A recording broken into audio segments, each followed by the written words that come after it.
Hi Jasmine, thanks for your video. Just wanted to give a quick response to that. Similarly, I too had in the IAT result, I had the moderate preference towards light-skinned over dark-skinned. Interesting to me that you and I, being not the same race, I'm obviously very white Caucasian and you refer to yourself as black.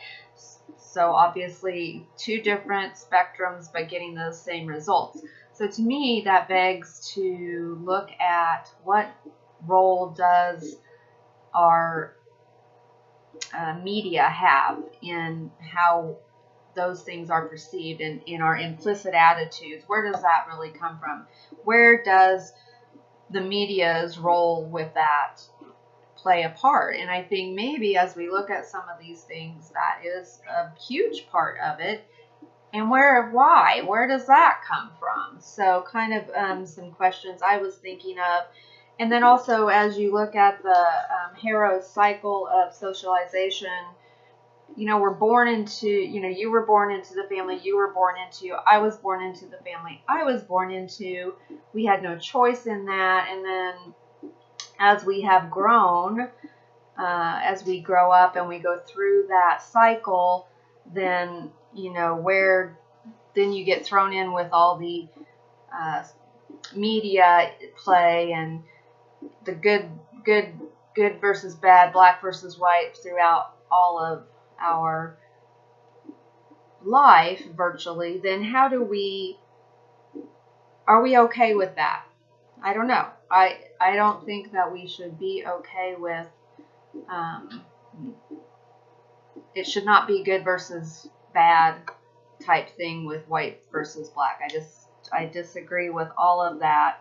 But I think that we definitely have a huge learning curve, and the only way to break that is, like Harrow said, we have to interrupt the cycle, we have to educate, we have to take a stand and not expect that somebody else will take care of that. So we have to stand up to say that this racial discrimination, any race, not just black and white, but white versus, white against American Indians, white versus the Asian Americans versus American Indians, or whatever it is. It's not just white versus, although white Caucasian is the dominant culture. So we have to really kind of look at that and break away from that. I thought that one comment that you made that was interesting to me is that you had noticed that on the cover of one of the magazines that the Latino and black males, if they were dressed professionally, you felt that made them look more successful and like they were a leader.